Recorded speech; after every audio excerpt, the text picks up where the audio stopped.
सो तुम घर से ही आ रही हो ना? हाँ। तो गाड़ी में जगह है, चलो मैं ड्रॉप कर देता हूँ। जगह खाली नहीं चाहिए। कैब बुक की हुई है मैंने, होल्ड पर है, मैं खुद चली जाऊंगी। ओ हाँ, मैं तो भूल ही गया था। अब तो बहुत पैसे आ गए हैं तुम्हारे पास, है ना? जी हाँ, बहुत पैसे आ गए हैं मेरे पास। और ये बहुत सारे पैसे कैसे कमाए मैंने, ये तो आप जानती ही होंगी। प्लीज जनक, सबके सामने खुद को एम्बैरस मत करो। वो तो मैं कर चुकी हूँ, जब मैंने किसी और के बच्चे की जिम्मेदारी आपके ऊपर थोपने की कोशिश की थी। क्यों? जनक, मुझे पता है तुम मेरे सवाल का जवाब कभी नहीं दोगी, लेकिन मैं फिर भी जानना चाहता हूँ, आदित्य कपूर ने इस बच्चे को अपनाने से इनकार क्यों कर दिया और फिर तुम मेरे पास क्यों चली आई? और जिसका जवाब सुनना ही नहीं चाहता अनी, उसे क्या जवाब दे जनक? आपके इस सवाल का ना एक ही जवाब है मेरे पास। जब मैं यहाँ कोलकाता आई थी ना, मैं आपको अपना सच बताना चाहती थी। मुझे लगा था मेरे कहने पर से आप मुझ पे भरोसा कर लेंगे, लेकिन कितनी गलत थी मैं।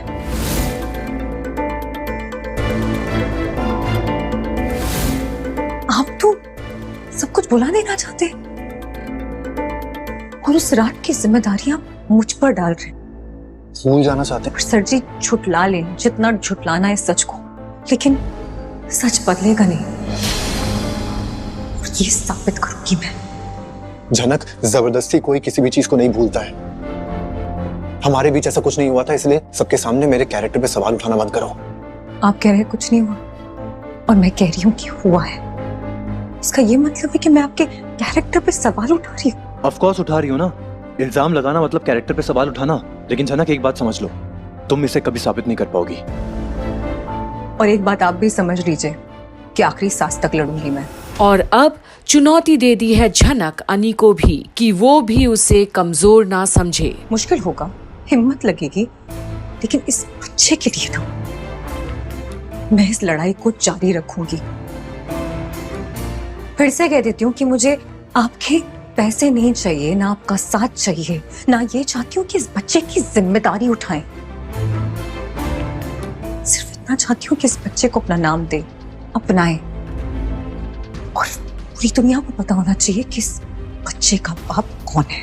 जनक, तुम मेरी जिंदगी क्यों बर्बाद करना चाहती हो? सर जी, बर्बाद करनी होती तो आबाद नहीं करती आपकी जिंदगी। और जो कुछ भी हो रहा है ना, उसकी जिम्मेदार मैं नहीं हूँ, और अगर हो भी ना तो उसकी वजह भी आप ही हैं। सच्ची बोस परिवार की वजह से अपने बच्चे की बलि नहीं दूंगी मैं।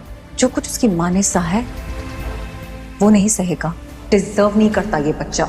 और आज जनक के अंदर एक ऐसी आग दिखता है जिसमें जो कोई भी हाथ डालेगा जल जाएगा, क्योंकि अब एक होने वाली माँ की हुंकार है ये। ठीक है, फिर जो करना है करो, जो बोलना है बोलो, लेकिन तुम्हें और मुझे दोनों को पता है सच क्या है, इसलिए मैं ये मानूंगा ही नहीं। आपके मानने या ना मानने पे सच नहीं टिका है। जनक, हमारे बीच ऐसा कुछ नहीं हुआ है। अगर होता ना तो मुझे याद रहता। अगर मैं बेहोश भी होता फिर भी मुझे याद रहता है। क्या कहा आपने? बेहोश रहते तब भी याद रहता? बीमार थे तो? बेहोशी की हालत में, बीमारी की हालत में आप गारंटी के साथ मुझसे कह सकते हैं कि जो कुछ भी हुआ हमारे बीच वो आपको याद रहता?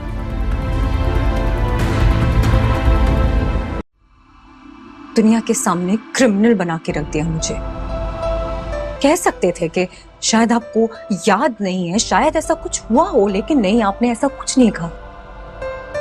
सबके सामने अपने होने वाले बच्चे की माँ को बदनाम किया, मुझे विलन बना दिया, खुद बनना हीरो। और अब अनी देखता है जनक को कि ऐसे कैसे वो बोल सकती है इतनी बड़ी बात। पर आखिर क्या अनी को वाकई में कुछ याद नहीं? क्योंकि अब और अगर आज ये बात मैं एक्सेप्ट कर लूं ना तो मैं अपनी शक्ल दिखाने लायक नहीं बचूंगी इस बच्चे को। हो गया जनक, हो गया। अब मैं बोल दूं? तुम मुंबई गई थी करियर बनाने के लिए, वहां तुम्हें आदित्य से प्यार हो गया। It's okay, I get it, समझता हूं मैं भी तो शादी करके अपनी जिंदगी जी रहा हूं ना। लेकिन अगर तुम मुझसे कहती कि तुम आदित्य के साथ सेटल होना चाहती हो, हाँ मैं गुस्सा होता, दुख होता मुझे, मैं तुम्हें डांटता, लेकिन अल्टीमेटली मैं समझ जाता। अगर तुम्हें कोई खुश रखना चाहता है, जैसे मैं किसी को खुश रख रहा हूं, तो इसमें मुझे कोई प्रॉब्लम नहीं है। लेकिन तुमने ऐसा नहीं किया, तुमने गलत रास्ता अपनाया। और तुम ऐसा करती भी क्यों नहीं? क्योंकि वो आदित्य जैसा मर्द अपनी मनमर्जी करता है और भोले लोगों को फंसा के छोड़ देता है। जिम्मेदारी कहाँ उठाता वो? बिल्कुल नहीं उठाता। लेकिन मैं भी वैसा मर्द नहीं हूं जो किसी और की अय्याशी का बिल भरेगा। अंडरस्टूड? और अब तो अनी बहुत ज्यादा ही बोल गया। आदित्य को जानता ही कितना है। सिर्फ कही सुनी बातों पर यकीन करने वाला अनी आखिर कैसे विश्वास करेगा झनक पर भी? इसलिए मैं ये सब नहीं मानूंगा, क्योंकि हमारे बीच ऐसा कुछ हुआ ही नहीं है। ठीक है, तो आज के बाद हम कभी बात नहीं करेंगे। अब आपसे सीधा मुलाकात होगी कोर्ट में मिस्टर बोस।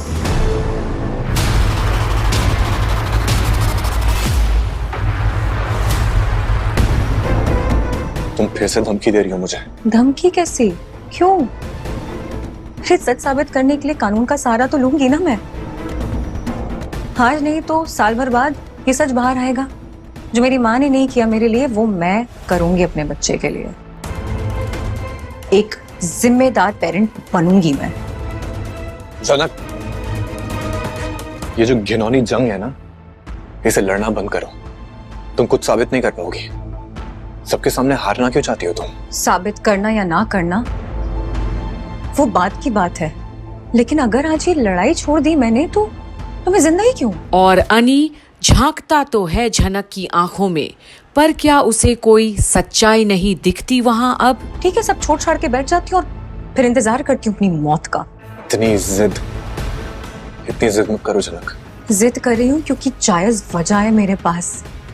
लिसन जनक, मेरी लाइफ, मेरी फैमिली और मेरी इमेज मैं तुम्हें कभी बर्बाद नहीं करने दूंगा। फिर से दोहरा रहा हूं, मैं बहुत गलत कर रही हो तुम।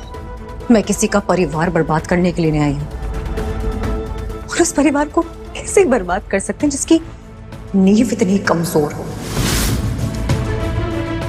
और आपकी वाइफ भरोसा करती है आप पे? नहीं ना? अरे करेंगी भी कैसे? काम ही ऐसे किया आपने। बुज़दिल, कमजोर, अपनी जिम्मेदारी तक नहीं उठा सकते हैं। अरे ऐसे इंसान पे कौन ही भरोसा करेगा? तो आप ये डिजर्व करते हैं। राज के बाद ना अपनी जुबान से मेरा नाम मत लीजिएगा।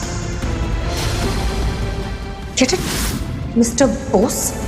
और आज अनी के जुबान से और कोई ना तो सवाल उठा और ना ही कुछ सोच सका वो, क्योंकि जिस तरह से आज झनक उसे ललकार कर गई है तो स्टेटस तो क्या, अनी की वजूद भी रह जाएगी। अब आगे जाकर ये वक्त तय करेगा।